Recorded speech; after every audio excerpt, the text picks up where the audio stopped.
Why, hello everyone. Welcome to Redneck Ways. How's everybody doing this evening? It is 1:38 in the a.m. on a Sunday evening. I should say Monday morning. And this morning we're going to start a new model, guys. And if I can get this phone adjusted here. So, it's been a little while since we've worked on a model. About 2 weeks, we got that the Ronald Reagan, the USS Ronald Reagan finished, and it's been a little while, so I've got us a new one to start on, and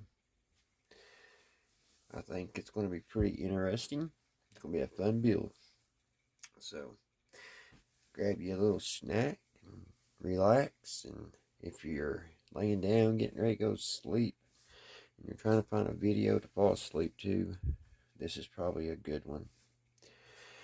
So tonight, guys, we're going to be listening to Art Bell for our radio program, and it's about the Sphinx.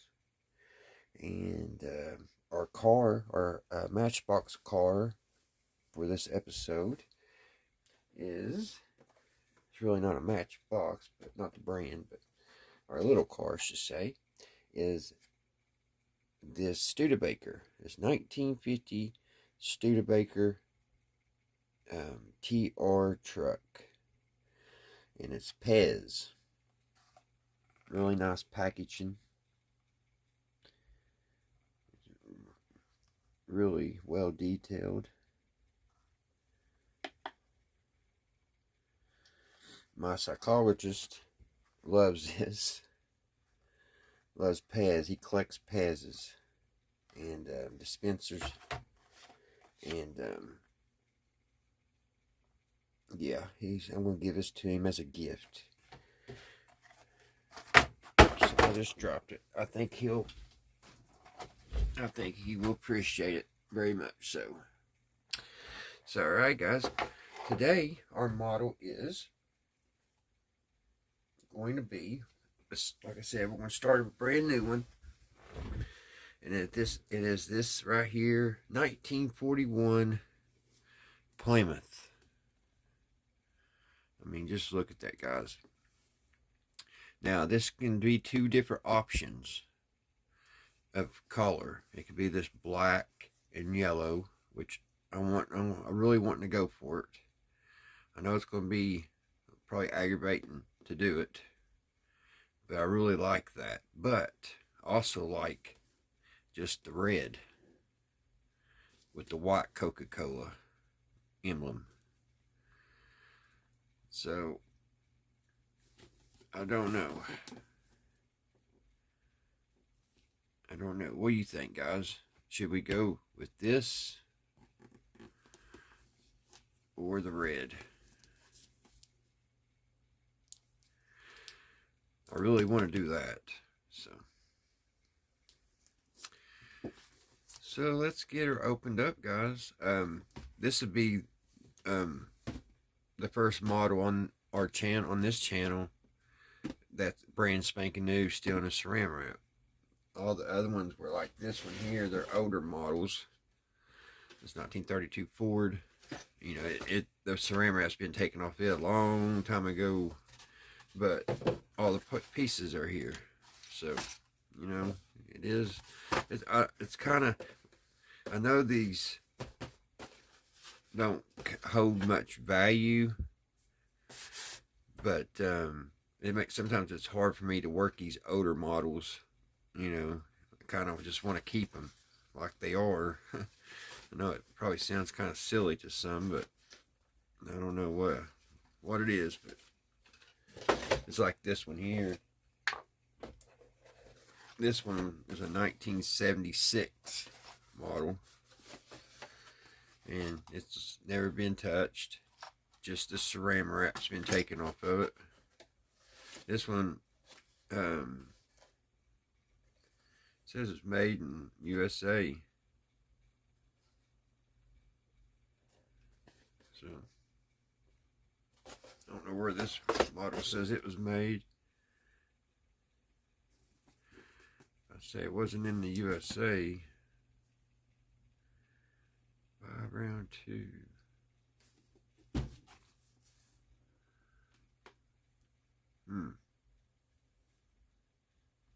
Don't really say.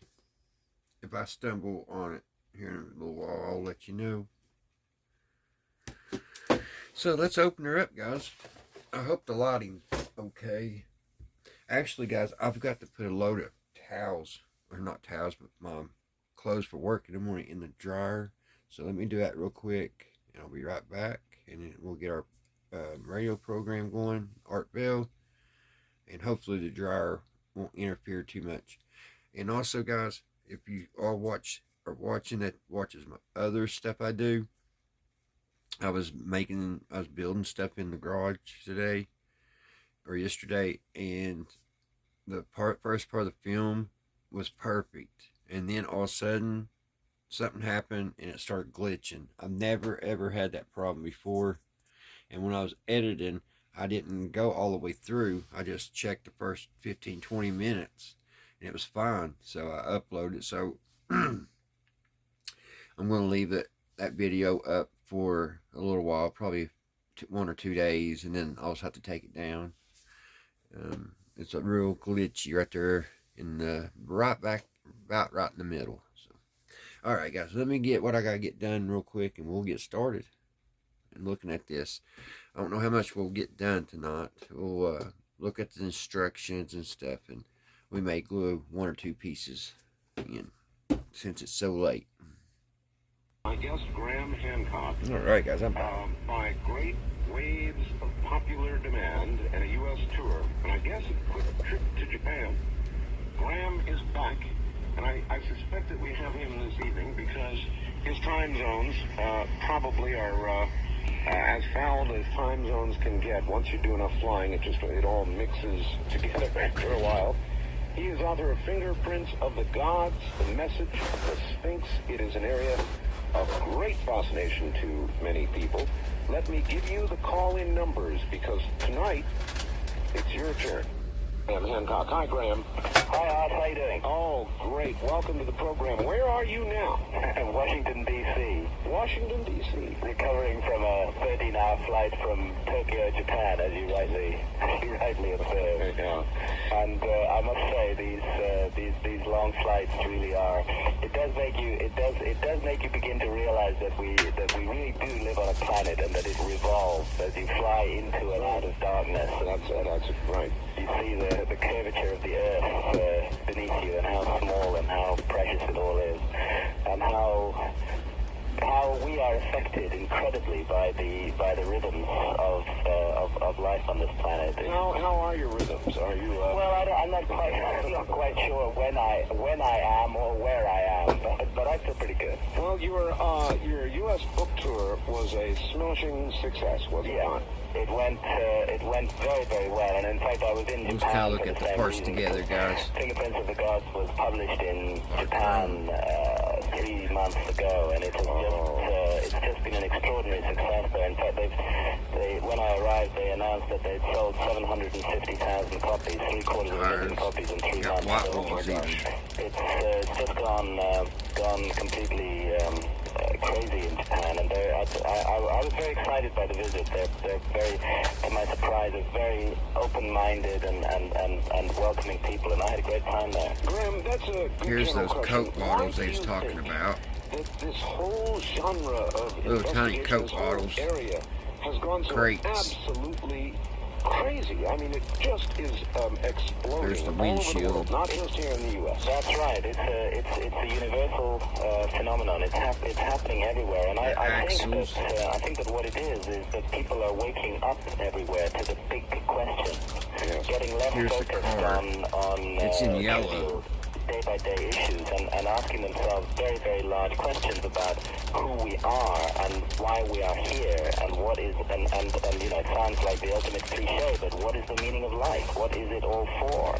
People are asking themselves these questions all around the world, and what the answer that they're coming to first and foremost is that what we've been spoon-fed for the last century by our governments and by Orthodox religion and by our economists and by social leaders of all kinds is just not satisfactory at all. And people are looking at a much bigger framework these days and asking very large questions and looking for information that just has not been made generally available. So people are on a quest, they're searching, they're looking, and this is leading. All right, if I ask you that question, Graham, here's the decals.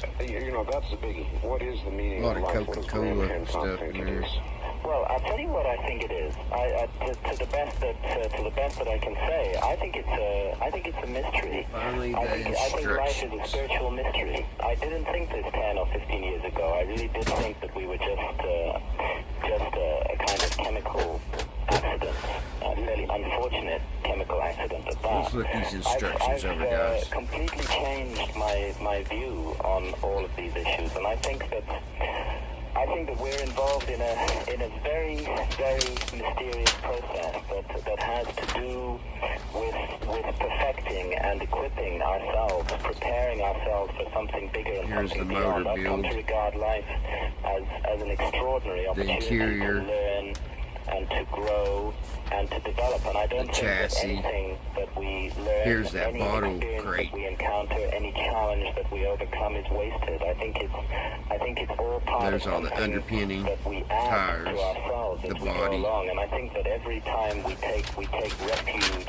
in illusions of safety and security and fail to take the opportunities that life throws at us to looks like it's going to be a pretty fine I think we're letting ourselves down very, very looks like it's pretty well made too. I've come to believe passionately that so let's get started at the beginning. Number one. Since I do believe that, I think that every moment I spend on this planet is precious and must not be wasted. And that's a view I honestly and genuinely try to communicate to everybody I talk to. So perhaps the meaning is not designed to be discerned. Maybe the meaning is the quest itself. The meaning, you are absolutely right, Todd. The meaning is the quest itself. This is the journey of life. It's to discover as best we can who and what we are. And because I have been immersed in ancient texts and ancient wisdom for so long now, I no longer ridicule such notions as reincarnation. I think probably we do come back in all kinds of different experiences and lifetimes, because one lifetime is not enough.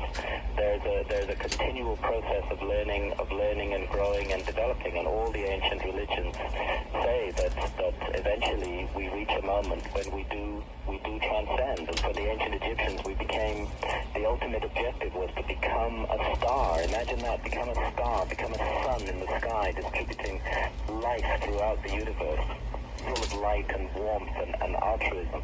All right. Looks like we're going to have a lot of cleanup on these. See how these edges are? Looks like where their modes didn't do very well.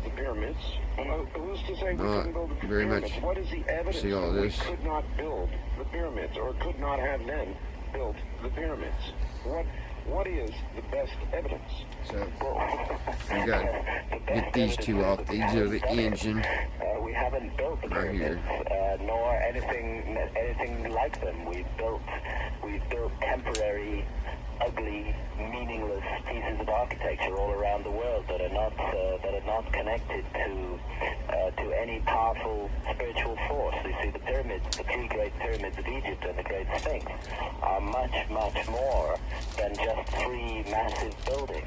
Yes. They are a place of spiritual transformation. They have an extraordinary effect all these other parts back in the box, and there's nothing that we build today which does that, or which has that effect, because we have lost the knowledge of how to do so. Perhaps if we were to expend an enormous quantity of skill and effort and ingenuity, perhaps we could create something like the Great Pyramid. Although I can tell you there have been two attempts in modern times, one by an American team and one by a Japanese team, to build a pitiful little 30-foot high pyramid. And what happened? And they both failed. They failed. The Great Pyramid is more than 450 feet tall and weighs 6 million tons. These two modern attempts attempted to do the job, first of all using what what they thought was the technology that was used in the building of the pyramids. And you have to understand that according to Orthodox theory, the ancient Egyptians had very simple copper tools. They didn't have the wheel or anything like this. So initially both of these teams, one was from Waseda University in Japan, another involved Mark Lehner of the Oriental Institute of the University of Chicago.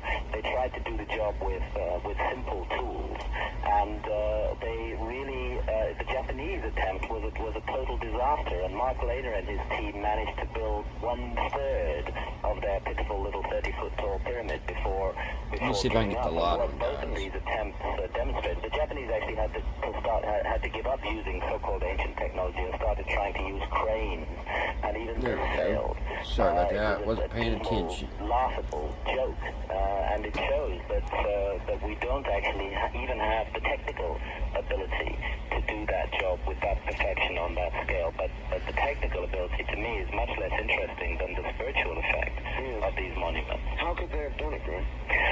Well, they knew something. They knew something, many things that we do not know. And actually, I don't know how they did it. All I know is they didn't do it the way that our scholars, our Orthodox scholars, tell us they did do it. That I'm sure of, as sure as I can be of anything on the face of this earth. They didn't build it with teams of unwilling workers and ramps a mile long. No, it wasn't done that way. All right, before we go to the phones, this is very important. I got in fact, several panicked communications. This is really interesting, Graham, from some people up in the Bay Area in San Francisco. Yeah. After the last program we did. And they were very, very concerned about the commercialization of the opening of the Sphinx. Yes, I'm very concerned about it. I know you are. And but they wanted to do something, so they called the Egyptian embassy. And the person there at first kind of poo-pooed the whole thing and said, no, this isn't happening. And so the person then forwarded a lot of your information to this official in the embassy. And about 2 hours went by, and the call came, and the embassy guy was totally freaked out, to use the street term. I mean, he was very upset. He said, my family goes way back, and I'm sorry to say, but it looks as though your information is accurate. Interesting. Yeah, interesting, right. So the question is, people who are disturbed about the manner of the procession of the opening of this, who do they respond to? Who do they write to? How do they become active? Let me tell you that there's been some further development on this, because just today I gave a presentation on this matter after coming in from Japan and before having my nap. I gave a presentation on this matter to the Egyptian ambassador in Washington, and provided him with full documentation and asked him to look into this, and which he promised to do, because my impression is that the majority of officials in the Egyptian government are not fully in the picture about what is happening. The control over the monuments of Giza has been delegated to a subcommittee within the Egyptian Antiquities Organization, and that subcommittee is deeply and powerfully influenced by a man called Zahi Hawass, who is the official responsible for the pyramids and the Sphinx. And Zahi Hawass is directly, personally involved in the project that is taking place at the Sphinx at the moment, and indeed plays a starring role in the ghastly commercial promotional videotape produced by the team who are working, who have got the license to do the work at the Sphinx. And I'm not sure how much further knowledge of this goes within the Egyptian government, but I think that the more noise we all make about this, the more likely this horrific project is to be stopped. All right, where do we direct the noise? Well, I think that I believe very strongly in concentration of force, and while it would be good for people, I think that what needs to be done is to get a major newspaper or a major investigative television program in this country to actually go to Giza, to question all the officials involved, to question the Florida State University officials who are involved in this project. 4 geologists from Florida State University are involved in the project. To question Joseph Shore, S-C-H-O-R, who is the individual through the Shore Foundation who is largely involved in financing this project, and to get full details on what is happening and to report this. And my knowledge of the American media is not as wide as it should be, but I would say that rather than send letters to lots of different programs or newspapers, it would be worth nominating one or two and have everybody write to them and say, we're concerned about this matter and we want it investigated. All right, well, it's got to be somebody with the resources. I would say CBS's 60 Minutes might be a good target. Yes. They have the resources to go there and do as you have suggested. That's right. Graham, what do you think's inside the chamber of the Sphinx?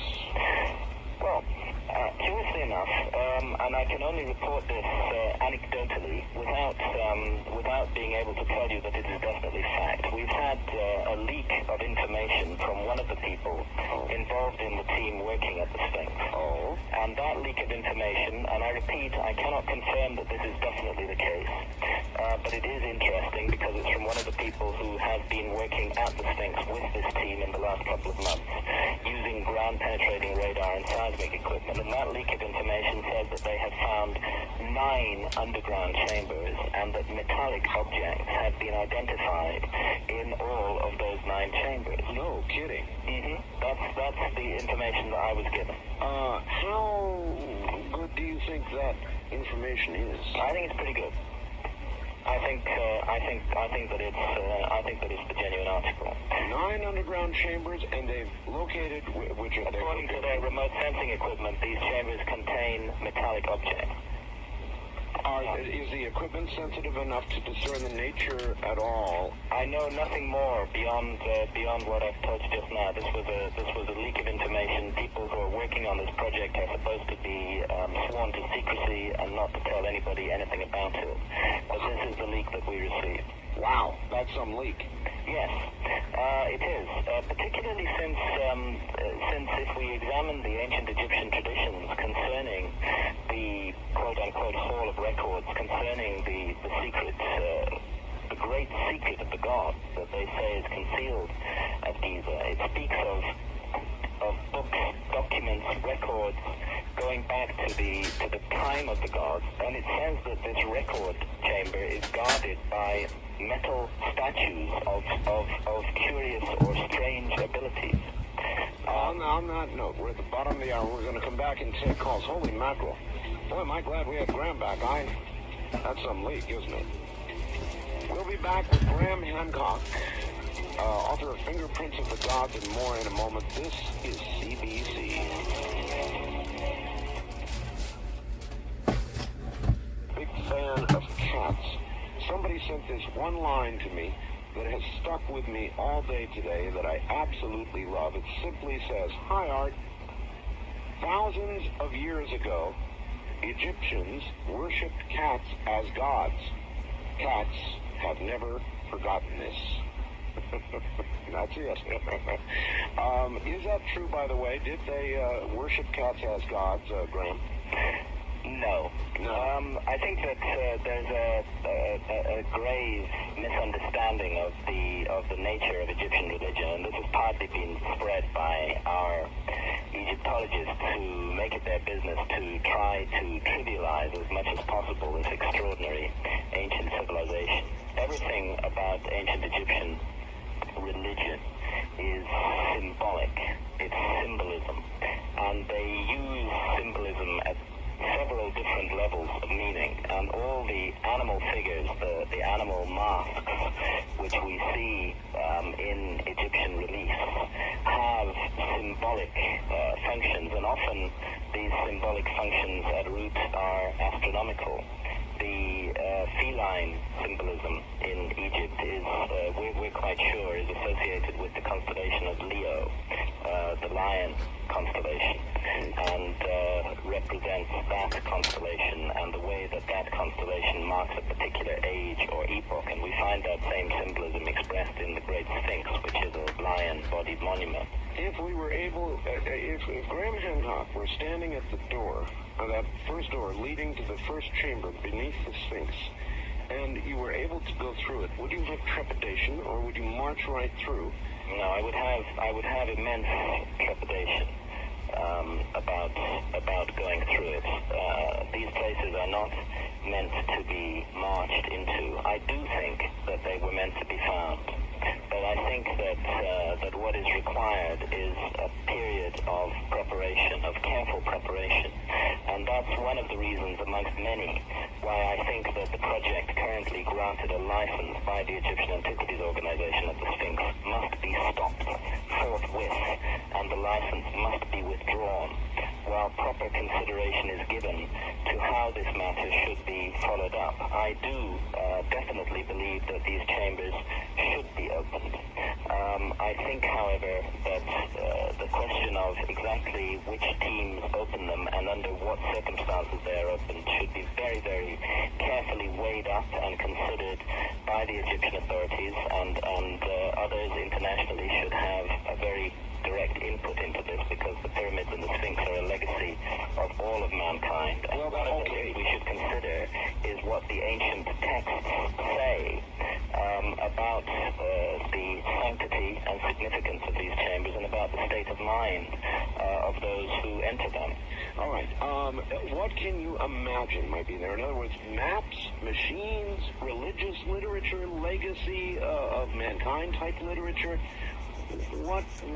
All the traditions of ancient Egypt, which are our only guideline on this matter, and which mean we do not have to imagine what is there, but rather to listen to what the ancient Egyptians say, tell us that this is material of two kinds. It's material that one could call broadly historical in nature, which records the lost story of human civilization. The civilization that had the capacity 12,500 years ago to conceive of this extraordinary scheme, and that date of 10,500 BC is fully evidenced in my book Fingerprints of the Gods and in the message of the Sphinx. So partly historical in nature, definitely a haul of records containing a sort of time capsule of information from a forgotten episode in human history. But also the Egyptian traditions tell us that what is concealed there touches on the fundamental mystery, the mystery of the immortality of the human soul, and of how we should live our lives in order to prepare for the journey that we will make after death. That information could change the entire world. I believe that information could change the entire world, and I believe it was intended to change the entire world, and that it was always conceived of as that a time would come when it would do that. Look, we're looking here at a very careful attempt to hide away time capsules, and I repeat, this is in plural, two places, not just one place at Giza. And for me, this is part of the significance that we don't only have a chamber underneath the Great Sphinx, but we also have a chamber inside the Great Pyramid, the doorway to which was discovered by a robot camera in 1993. I mentioned this on your last show, but just to fill in those who weren't with us then, the Great Pyramid of Egypt, which weighs 6 million tons, has within its massive superstructure 4 very unusual features which are not found in any other pyramid. And these are narrow shafts which angle up steeply through the monument from inside 2 of the known chambers of the monument. And 2 of these shafts, they're just 8 inches wide and 8 inches high. You really have it numbered. You could roughly fit a small dog into the mouth of one of these shafts. 2 of these shafts go all the way through the body of the pyramid and exit on the outside, and actually point at particularly significant stars. And the other 2 shafts from the lower chamber do not exit talking on the about outside of the monument, and it was these 2 both the both northern been and the southern shaft that were explored by the German engineer Rudolf Gantenbrink in 1993 with a very high-tech robot camera. And in the northern shaft, after a journey of approximately 8 They don't have it feet, numbered. the robot came to a bend in the shaft. There were some metal objects observed on the floor which the camera could not capture in high definition. But they felt that they did not want to negotiate it around the bend unless it became stuck in the shaft. So they pulled it down. They then explored the southern shaft, and they reached the end of the southern shaft after a journey of 200 feet. And what was at the end of that shaft was a door, a portcullis door, complete with 2 metal handles. And this was the point at which Rudolf Gantenbrink's project inside the Great Pyramid was cancelled forthwith by the Egyptian authorities, and has never since been resumed, although in a rather parallel case to what is happening at the Sphinx, and again involving this same Egyptian official, Zahi Hawass.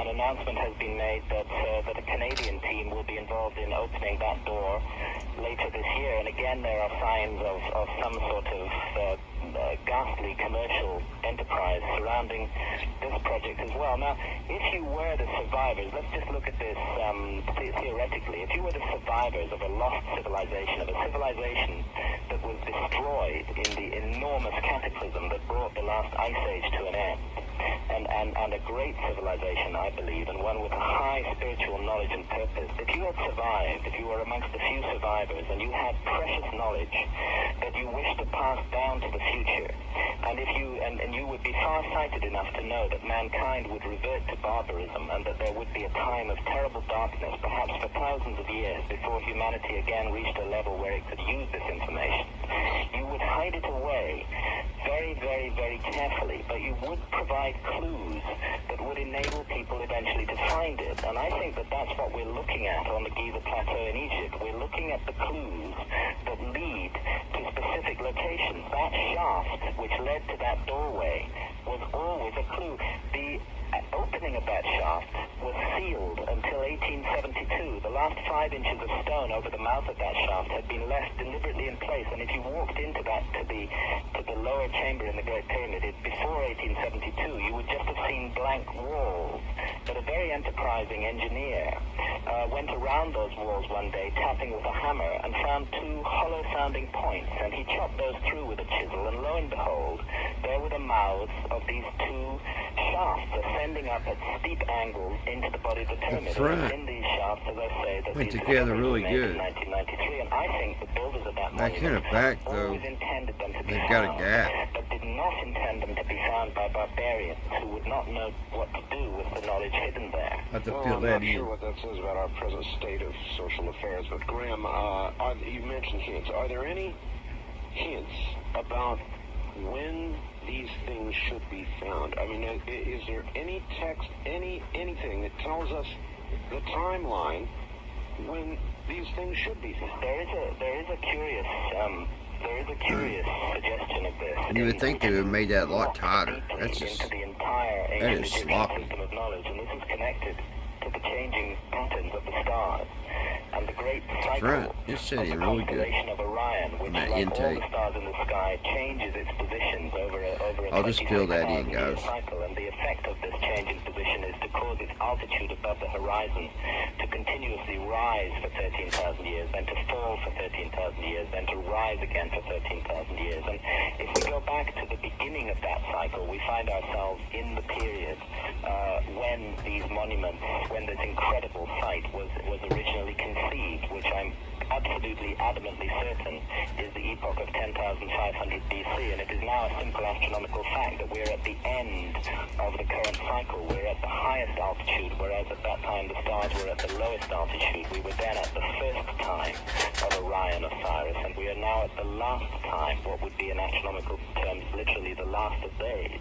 And there is a strong indication in that material that this is the time we live in now. Of course, you're speaking in terms of vast expanses of thousands of years, and you would have to say, give or take 100 or 200 years, but it is our time. This appears to be the time that this was intended to happen. And when I look around the world and see the state and the mess that we are in, it frankly seems to me that this is indeed the time when we desperately need a vision from the past, something that will shake us up and help us to understand that we absolutely must find a new direction in life as a species if we are not to completely blow it, completely waste and destroy the opportunity we've been given. And that's why I'm so concerned about the projects that are taking place at Giza.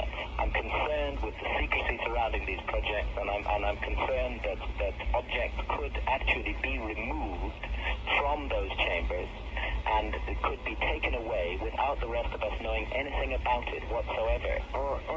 I don't know a lot about pyramids, but I remember all the old movies, Graham, about the pyramids and sand shifting and walls and rocks coming down. Is it not possible that if they go blundering in the wrong way, Graham, there could be destruction? Yes, it's highly possible. I would say it's highly possible. I would say that the ancient geniuses who created these structures had a profound knowledge of human nature and knew that greed and ego and the lust for power would come into play when these chambers were being discovered, and it is most probable indeed that they will have taken safeguards to protect against that, which still doesn't mean that the rest of us should be complacent about it. Perhaps the safeguard that they created was a psychological one. Perhaps the safeguard is us.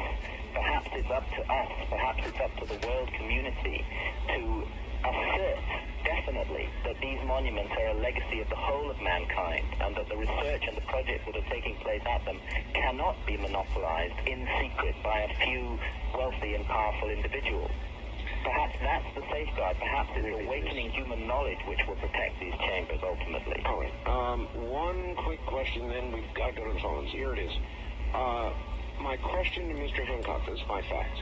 If the pyramids were not built, as the scholars say it was, by thousands of unwilling workers and made long sand ramps, then tell me, Mr. Hancock, how was it built? Please be specific if you are so sure how it was not built. Well, first of all, we can be sure that it wasn't built with long sand ramps. But there's simple engineering reasons for this. A team of human labor hauling a 2.5-ton block, and 2.5 tons is the minimum weight of a block in the Great Pyramid, cannot haul that block up an incline steeper than 1 in 10. Any steeper incline than 1 in 10 is impossible. Very detailed engineering studies have been done on this, and Robert Boval, who is, by the way, a construction engineer, my co-author on the message of the Sphinx, Robert Boval and I reported the message of the Sphinx in considerable detail. Now, a 1 in 10 ramp to reach the top of the Great Pyramid would have to be a mile long. If it were made of sand or mud or earth of any kind, it would collapse entirely under its own weight. The blocks being hauled up that ramp would cause the ramp itself to collapse. This is simple physics. The ramp would not support the weight of the blocks. So the only kind of ramp you could build which would be sufficiently stable to haul very heavy blocks, and I stress the minimum weight is 2.5 tons. There are blocks of 70 tons in the Great Pyramid. The ramp itself would have to be made of material as stable as the pyramids themselves. In other words, the ramps would have to be made of 2.5-ton blocks of stone as well. And a 1 mile long ramp reaching a height of 450 feet would occupy many, many times more area, of course, and more weight, and millions of times more material than the Great Pyramid itself. That material is nowhere to be seen around the Giza necropolis. That material that would have had to have been used to make those ramps has never been found.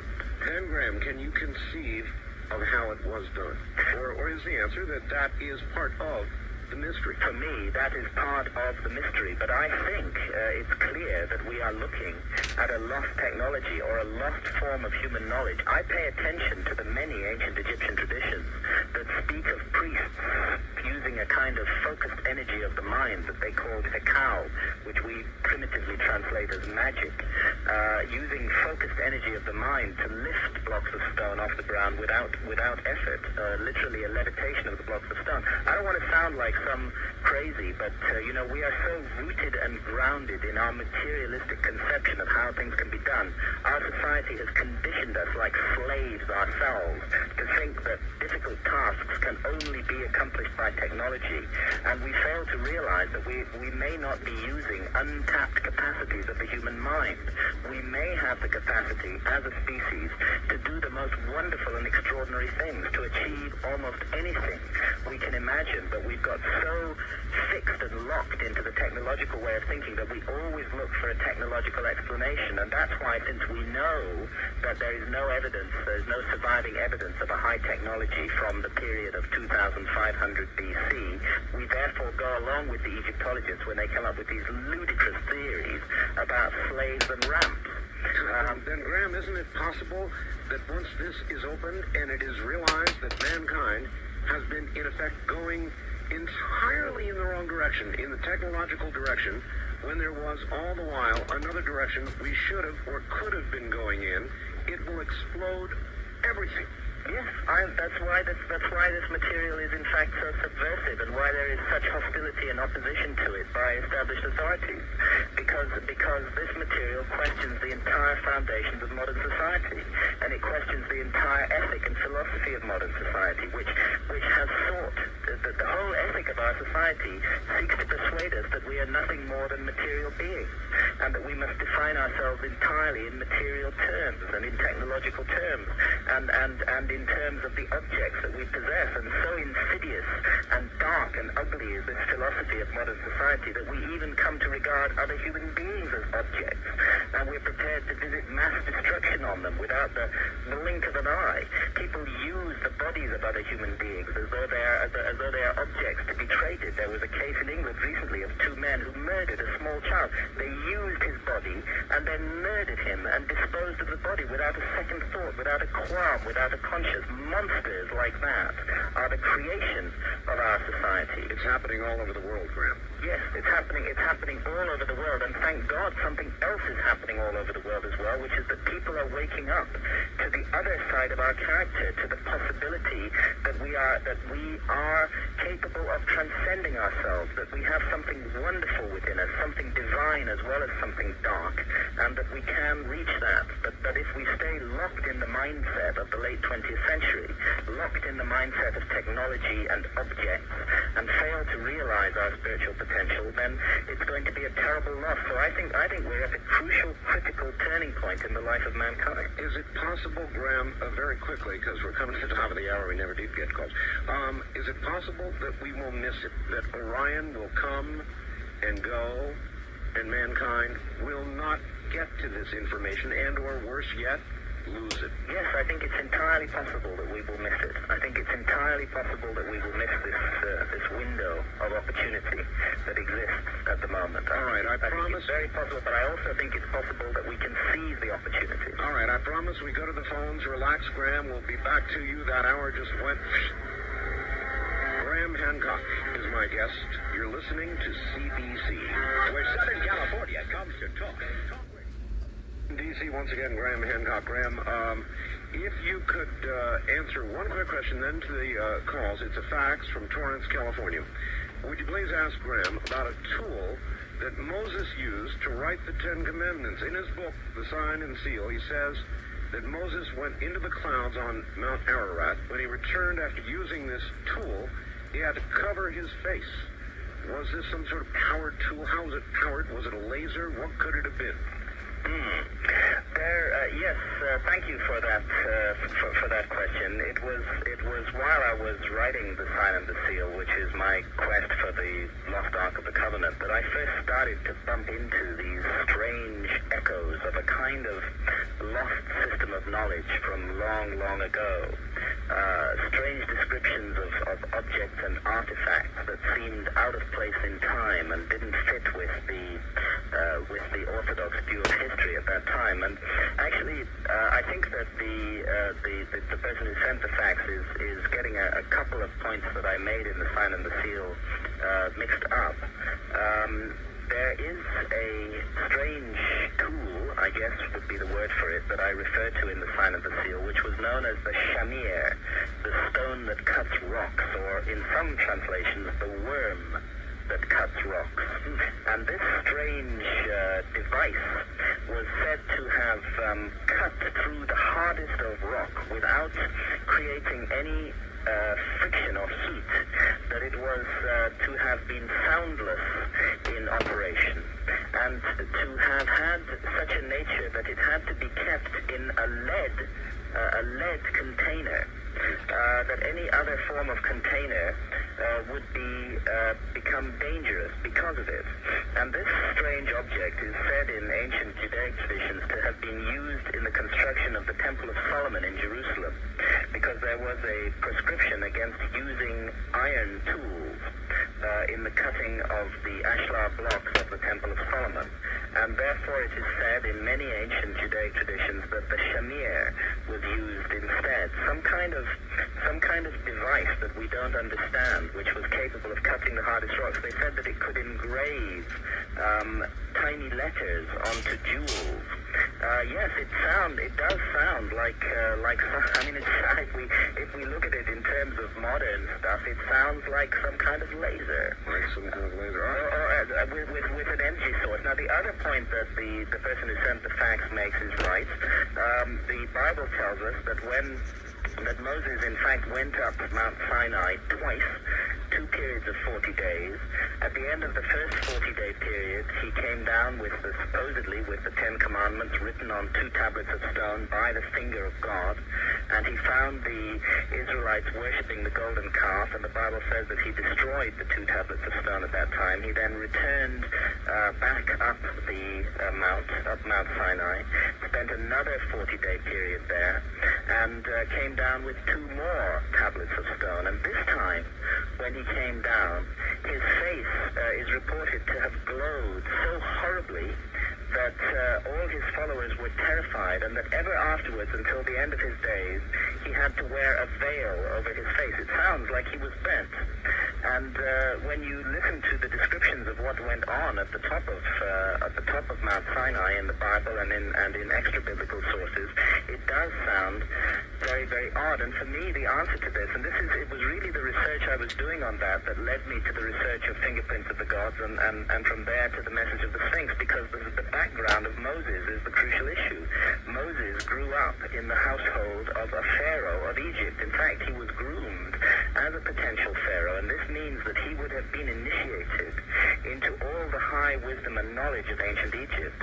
And I think that much of the magic and miracles associated with Moses needs to be understood in context of his Egyptian background as a high initiate, as a high priest, in fact, in the Egyptian tradition. And even the Ark of the Covenant itself, I found, has precedence in Egyptian traditions. Golden boxes are described, which when opened produce a jet of flame that comes out and burns, consumes anybody standing around them. That's exactly what the Ark of the Covenant did. And we are not to open that, are we? I would say not, no. All right, let's go to the phones. We promised we've got to do it. First time caller line, you're on the air with Graham Hancock. Hi. Good evening. Good evening. Hi. Where are you, sir? Speak to both of you, Mr. Bell and Mr. Hancock. Yes, sir. Where are you? I'm in the San Joaquin Valley of California. All right, go ahead. Just 2 quick points. The first thing, as you notice on the back of the $1 bill, the pyramid with the eye. Yes. Are you familiar with the purpose and what that means? Well, let me tell you what the symbol meant to the ancient Egyptians. It meant the immortality of the soul. It was, they called it the benben, and it was the top, or the pyramidion, the top point of a pyramid, and you also see the same device on top of all obelisks. And it was associated with immortality. It was a symbol of immortality, and it was the primary symbol of ancient Egypt. I think, and I really think that the evidence for this is very strong, and indeed Robert Boval and I plan a second book and are working on the initial research of that at the moment, which will go into this, that the ancient Egyptian wisdom tradition, which was a tradition aimed at the spiritualization of mankind, did go underground after the final destruction of Egyptian civilization under the jackboot of the Roman Empire, that this wisdom tradition went underground, and that it has found many ways to filter through into the modern world and to express its symbolism in the modern world. And there could be no more effective way of subtly impressing that symbolism on millions and millions of people than on placing it on the most common currency, the most widely distributed currency in the world, the US $1 bill. Also, I wanted to quickly mention that as a scientist, many of my friends, I believe you know Dr. Patrick Flanagan, is that correct? The name rings a bell, but you better remind me. Okay, I'm holding a book in my hand that was published in 1974 called Pyramid Power by Dr. Patrick Flanagan. I've come across the book, yes. It's autographed to me, and in the book it covers subjects about magnetic fields around the body, yes, how it affects the body. Yes. He spent many days in the pyramids. Matter of fact, he slept in the pyramid. He recorded some of the dreams that he had, incredible dreams. Yes, I can believe it. Are you familiar with the sacred cut that he speaks of, the golden section? Yeah, yes, indeed. And the golden section is expressed in the mathematics of the so-called King's Chamber, which we believe was a chamber of initiation. It was used in the, again, we go into this in detail in the Message of the Sphinx, but we believe that the Great Pyramid of Egypt was the culminating point of an extraordinary initiation ceremony aimed at heightening the consciousness of the initiate to an almost unimaginable level, and that the frequent out-of-body experiences which modern people who have spent the night in the King's Chamber of the Great Pyramid report are connected to this ancient ceremony, that the initiatory function of these monuments is still active today, that they're working all by themselves, even without the cultural context that once energized them. All right, try this out. This goes to Mr. Hoagland's work, I believe. Yes. Graham, the shafts in the pyramid at Giza were used to, quote, tune, end quote, the instrument to the base frequency of the Earth. Purpose? To attempt to keep the Earth in tune and prevent geologic disasters. Well, I think that when we look at monuments like the three Great Pyramids of Egypt, we are looking at complex, multi-functional monuments which do many different things. To give a couple of, before I come to that point that you just raised, to give a couple of other examples, we know now that the three Great Pyramids represent on the ground the three stars of the belt of the constellation of Orion. They're laid out in exactly the pattern of those three stars, and indeed in the pattern of those three stars in 10,500 BC. So they're, at one level, they're a stellar diagram. The Great Pyramid of Egypt is also a mathematical scale. There we go. We got the oil pan stuff on the knot. Alright, that's where we're going to call it 43,200. quits for the night. It would take me too long to So, explain why, but it's connected to... it's probably about 2:30 in the morning, so gotta get some sleep for work. I hope you guys, if you watch this in the morning or tonight, hope you all have a great Monday. And until next time, guys, I'll see you right here, Redneck Ways. Bye, guys.